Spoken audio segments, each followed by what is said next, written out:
Halo, bebuhan pengangguran angka 7 Mawarung Jablay. Bertemuan lagi dengan saya Bang Junet, manusia kurang kerjaan yang hobinya nonton film. Bercerita tentang seorang pembunuh bayaran berdarah dingin yang mulai timbul hati nuraninya karena tanpa sengaja membunuh seorang ibu yang tidak bersalah. Dibintangi oleh Anson Mount yang berperan sebagai Pirtuso. Disutradarai oleh Nick Stagliano yang dirilis pada tahun 2021. Di awal film, di sebuah jendela gedung, terlihat seorang pembunuh bayaran bernama Pirtuso sedang membidik targetnya yang ada di gedung sebelah. Setelah itu, dengan perhitungan yang tepat, Pirtuso berhasil pergi dari gedung tersebut. They will ring 4 times before dispatched. Keesokan harinya, di sebuah pondok di dalam hutan, Pirtuso sedang membersihkan peralatan membunuhnya. Sebagai seorang pembunuh, ia tidak boleh berbaur dengan orang lain. Untuk mempertahankan jati dirinya sebagai pembunuh yang tidak mempunyai belas kasih. Tak lama kemudian, seekor anjing mendatanginya. Namun, Pirtuso mengacaukan anjing tersebut. Selain hidup menyendiri, ia juga berkomunikasi dengan surat yang dikirim layanan perusahaan independen dan menghindari layanan pos pemerintah. Di pagi harinya, seperti biasa, ia berolahraga untuk menjaga kondisi agar tetap prima. Setelah itu, ia kembali ke kantor pengiriman surat untuk mengambil kode targetnya. Lanjut, ia menelpon bos untuk menerima informasi berikutnya. Sang bos berkata agar Pirtuso membunuh target seperti sebuah kecelakaan dalam waktu 48 jam. Jika tugas ini berhasil, bayarannya akan dibayar 2 kali lipat. Tanpa membuang waktu, Pirtuso mulai membuat rencana. Awalnya dia mencari identitas targetnya. Setelah mendapatkan informasi, Pirtuso bersiap pergi ke kota untuk mengintai target. Sebelum itu, ia memantau anjing yang selalu datang ke pondoknya. Ketika tiba di kota, Pirtuso terus memperhatikan aktivitas targetnya. Ia membawa mobil merah ke kantornya. Setelah itu, Pirtuso menyewa sebuah penginapan yang berada di dekat targetnya. Pirtuso mulai membuat rencana brilian dengan menembak ban mobil targetnya, sehingga mobil tersebut akan menabrak ban yang ada di sisi kanan jalan. Setelah rencana dirancang dengan sempurna, Pirtuso langsung beristirahat. Esok harinya, tibalah saat Pirtuso mengeksekusi targetnya. Dengan snipernya, Pirtuso memeriksa sekitar untuk memastikan situasi aman. Tak lama berselang, mobil targetnya datang. Namun, terlihat seorang ibu dan anaknya yang sedang bermain bola di dekat lokasi eksekusi. Akan tetapi, sebagai pembunuh profesional, Pirtuso tidak boleh kehilangan fokusnya. Saat dia menembak ban mobil targetnya, secara tak terduga, ibu itu mendekati mobil pan untuk mengambil bolanya. Alhasil, ibu tersebut tewas akibat ledakan mobil target. Pirtuso terlihat merasa bersalah karena tidak sengaja membunuh ibu tersebut. Hati nuraninya seperti muncul kembali. Karena polisi mulai berdatangan, Pirtuso bergegas kembali ke pondoknya. Pirtuso berteriak sekencang-kencangnya, dan anjing itu mendekatinya hingga membuat Pirtuso sedikit tenang. Malam harinya, Pirtuso terlihat masih membayangkan kejadian terbunuhnya sang ibu tersebut. Keesokan harinya, Pirtuso terlihat pergi ke makam ayahnya untuk menenangkan diri. Tak lama berselang, sang bos mendatanginya karena Pirtuso tidak bisa dihubungi. Sang bos menjelaskan, jika ada korban tanpa sengaja saat operasi pembunuhan target, itu adalah hal yang biasa. Itu adalah takdirnya karena berada di tempat dan waktu yang salah. Sang bos kemudian menceritakan masa lalunya saat masih jadi tentara bersama ayah Pirtuso. Ia menceritakan kisah tragis keluarga Pirtuso saat mereka berperang melawan tentara Vietcong. Tentara tersebut membunuh serta memperkosa keluarga Pirtuso. Yang lebih tragisnya, saat berperang dengan Vietcong, mereka bertemu dengan beberapa warga sipil, orang tua, ibu dan anak kecil. Namun, komandan menyuruh mereka menghabisi semuanya. Dengan terpaksa, mereka menghabisi warga sipil tersebut. Namun ada seorang anak kecil yang berhasil selamat dari tembakan itu. Dia kemudian berlari ke hutan. Komandan yang melihat ada yang selamat menyuruh sang bos dan ayah Pirtuso untuk mengejar dan membunuhnya. Namun, sang bos tidak menyesali perbuatannya, karena hal itu adalah perintah atasan. Dari cerita itu, sang bos menegaskan bahwa perintah atasan adalah mutlak. Jadi, jangan merasa bersalah ketika membunuh orang, meski itu di luar target, selama dalam menjalankan perintah. Sang bos kemudian mendekatinya. Dengan refleks, Pirtuso mengeluarkan sebilah pisau. Namun, sang bos hanya menertawakannya. Setelah menyelesaikan ceritanya, sang bos menyuruh Pirtuso untuk selalu mengangkat teleponnya. Tak lama setelah itu, Virtuoso kembali ke pondoknya. Dia kemudian mendapat telepon dari sang bos yang menyuruh Virtuoso untuk menemuinya di kantor. Singkat cerita, Virtuoso telah tiba di kantor sang bos. Virtuoso kemudian mendapatkan misi pembunuhan baru. Kali ini secari kertas bertuliskan nama target bernama Retriever, lengkap dengan alamat serta waktu untuk membunuh targetnya. Setelah mengingat semuanya, Virtuoso langsung membakar kertas itu untuk menghilangkan bukti. Keesokan harinya, Virtuoso terlihat pergi menuju tempat target. You make precise plan. Kemudian, Virtuoso berhenti sejenak untuk mengisi bensin. Di sana, ia melihat sepasang kekasih yang sedang bertengkar. Namun, Virtuoso tidak ingin ikut campur urusan mereka, hanya pergi meninggalkannya menuju tempat target. None of my business, is it? My hero. Di jalan, Virtuoso kembali melihat wanita yang bertengkar dengan kekasihnya itu. Kita sebut saja namanya Sai. Virtuoso kemudian menawari Sai tumpangan. Namun Sai menolak karena ia takut ketahuan kekasihnya. Virtuoso pun segera melanjutkan perjalanannya. Saat tiba di tempat target, waktu Virtuoso hanya tersisa 10 menit lagi dari waktu yang ditentukan untuk membunuh target. Dengan tergesa-gesa, ia segera menuju tempat itu. Awalnya, Virtuoso menuju mobil target dan memoto nomor platnya. Setelah itu, dia masuk ke sebuah bar untuk mengeksekusi Retriever. Namun, dia kembali bertemu wanita yang ia temui di pengisian bahan bakar bernama Dixie. Virtuoso kemudian duduk dan mulai mengawasi beberapa pengunjung di bar tersebut. Ia mulai menganalisis siapa Retriever di antara para pengunjung bar. Lewat sebuah aplikasi smartphone, dia mencari data pemilik mobil lewat foto plat nomor. Sialnya, di sana ada seorang polisi yang sedang duduk di pojok bar bernama Jonathan. Di sana juga ada seorang pria bernama Ryan yang sedang berkencan dengan kekasihnya. Tak lama berselang, datang seorang polisi bernama Myris. Myris kemudian memesan minuman, sedangkan waktu menunjukkan jam 5 sore. Ini adalah saatnya Virtuoso membunuh targetnya. Namun karena ada polisi di sana, terpaksa Virtuoso menunda pembunuhan tersebut. Not right. Tak lama berselang, Dixie mengajaknya bicara. Setelah selesai bicara, Virtuoso pergi dari sana. How late are you open? The lights are out, just. Malam harinya terlihat Myris sudah pergi dari bar tersebut. Virtuoso yang sedari tadi bersembunyi di mobil akhirnya keluar. Virtuoso juga melihat Ryan dan pasangannya pergi. Setelah beberapa saat, Jonathan juga pergi dari bar itu. Virtuoso pun mengikuti Jonathan hingga ke sebuah penginapan.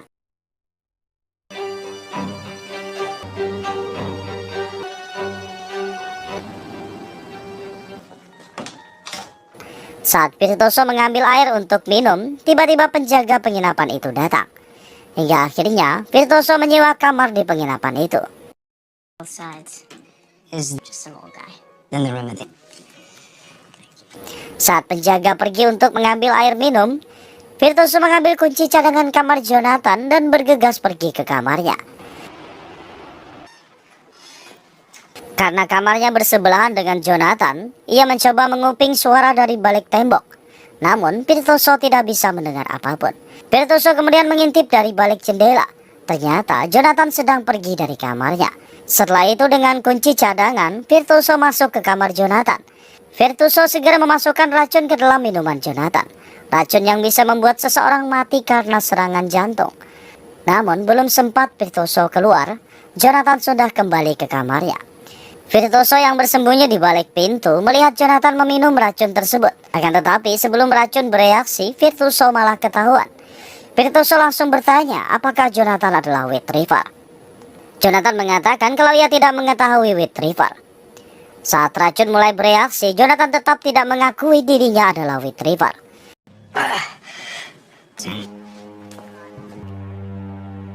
He was already on borrowed time. Virtuoso kemudian mengambil kunci mobilnya untuk mencari petunjuk apakah Jonathan memang Retriever. Namun ia tidak menemukan bukti tersebut. Setelah itu, Virtuoso pergi menemui penjaga hotel dengan membawa kartu pengenal milik Jonathan. Dengan mengatakan kepada penjaga kalau ia menemukan kartu itu di depan pintu kamarnya untuk membuat alibi dirinya tidak bersalah. Setelah selesai membuat alibi dan mengetahui Jonathan bukan Retriever, ia kemudian mencurigai Ryan atau kekasihnya sebagai Retriever. Sambil mempersiapkan senjatanya, Virtuoso mencari tahu identitas dari sepasang kekasih tersebut. Tanpa butuh waktu lama, ia mengetahui bahwa sepasang kekasih itu adalah petani. Virtuoso juga mengetahui kebiasaan mereka yang datang jam 4 pagi ke bar untuk makan. Setelah itu, sebelum sepasang kekasih itu datang ke bar, ia lebih dulu menuju bar. Virtuoso memesan makanan kepada Dixie. Bersamaan dengan itu, datang mobil polisi yang berpapasan dengannya di hotel. Virtuoso segera pergi ke dapur untuk bersembunyi dari polisi tersebut. Lanjut, Virtuoso mengambil sebilah pisau dan berniat menikam Dixie. Namun karena Virtuoso mulai menyukainya, ia tidak jadi melakukannya. Setelah itu mereka makan bersama sambil mengobrol.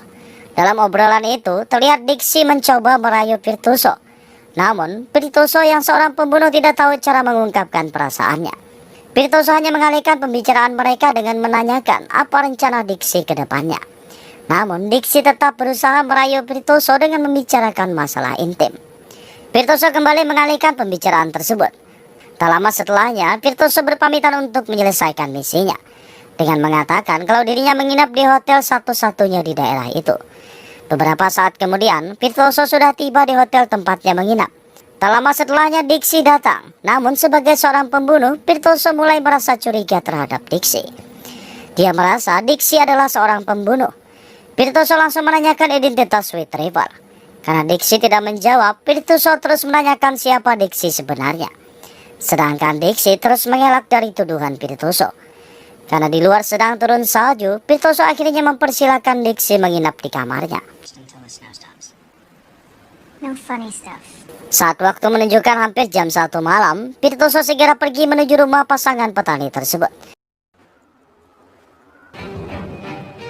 Ketika tiba di sana, Virtuoso mengambil beberapa senjata di bagasi mobilnya. Berdasarkan pengalamannya, rumah di pedesaan jarang memiliki anjing penjaga. Juga tidak semua pintu dikunci. Hal tersebut membuat aksinya menjadi lebih mudah. Virtuoso kemudian masuk lewat pintu samping yang tidak dikunci. Lanjut ia naik ke lantai atas rumahnya.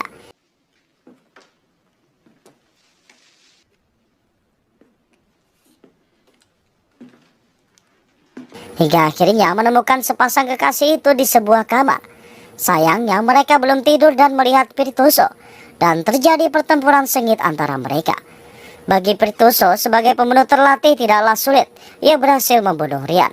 Namun kekasihnya berhasil kabur dari rumah itu dan berlari ke gudang. Tak lama berselang wanita itu pingsan akibat sayatan pisau Virtuoso. Virtuoso yang sudah memiliki sedikit nurani malah mengobati luka wanita tersebut. Saat Virtuoso menggeledah rumah Ryan, ia menemukan kertas yang biasanya dipakai sang bos untuk menuliskan targetnya. Namun di sana hanya bertuliskan alamat bar saja tanpa tulisan Retriever. Untuk menghapus jejak pembunuhannya, seperti biasa Virtuoso dengan kecerdasannya membuat rumah tersebut seakan telah dirampok. Tanpa diduga, Myris mendatangi rumah itu karena mendengar suara tembakan. Namun Virtuoso sudah berhasil keluar dari rumah itu dan menaruh pelacak di mobil Myris. Dan tanpa sengaja, Virtuoso menemukan bercak darah di bagasi mobil polisi itu. Saat ia membukanya, ternyata ada mayat polisi Myris di dalamnya.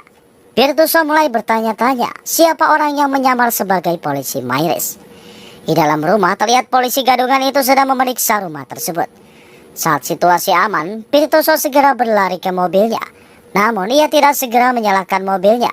Setelah polisi gadungan itu pergi, Virtuoso juga pergi meninggalkan rumah itu. Beberapa saat kemudian terlihat mobil polisi gadungan itu mogok di tengah jalan.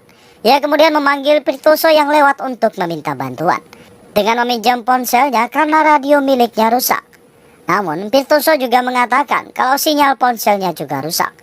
Dengan kesal, polisi gadungan itu mulai menginterogasi Virtuoso. Ia juga menanyakan tentang pembunuhan yang terjadi di rumah Ryan. Tentu saja Virtuoso pura-pura tidak mengetahui hal tersebut. Setelah itu Virtuoso menanyakan tentang Retriever kepadanya. Saat itu juga polisi gadungan itu mengambil senjata untuk menembak Virtuoso. Namun tembakan Virtuoso lebih cepat dan berhasil mengenai lehernya. Polisi gadungan itu segera berlari menuju mobilnya dan mengambil senapan. Setelah itu berlari ke dalam hutan.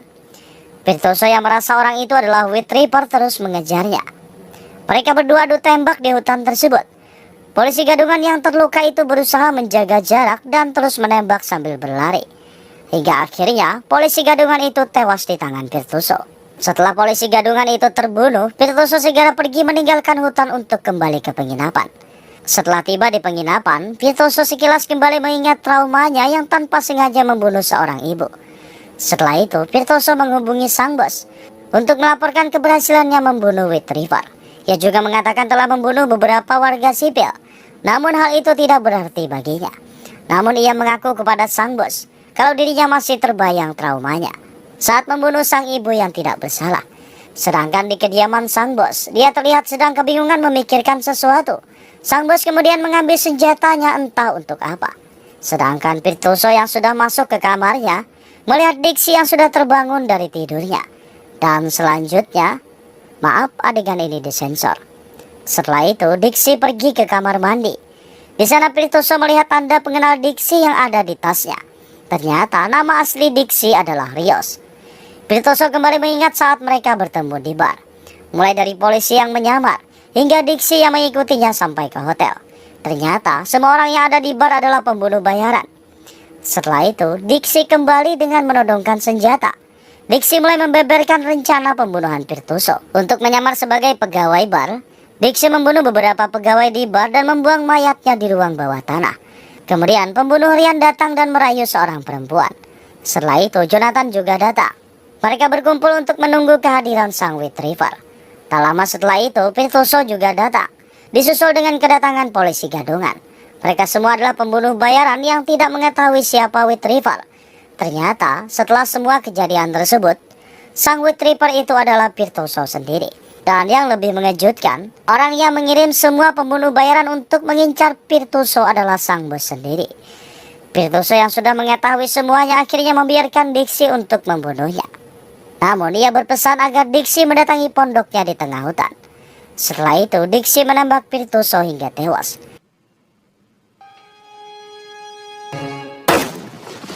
Sedangkan alasan kenapa sang bos menyingkirkan Virtuoso itu karena seorang pembunuh tidak boleh memiliki hati nurani dan keraguan.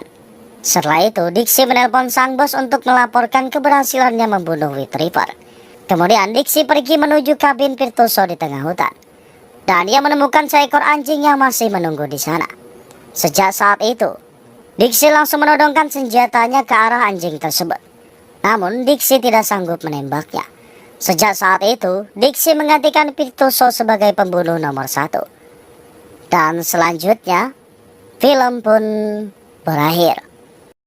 Saya ucapkan terima kasih gaisan babuhan pian yang masih setia menonton video editan saya yang seadanya ini. Sudi kiranya kalian subscribe dan tekan tombol lonceng agar mendapatkan pemberitahuan ketika video baru diupload di channel.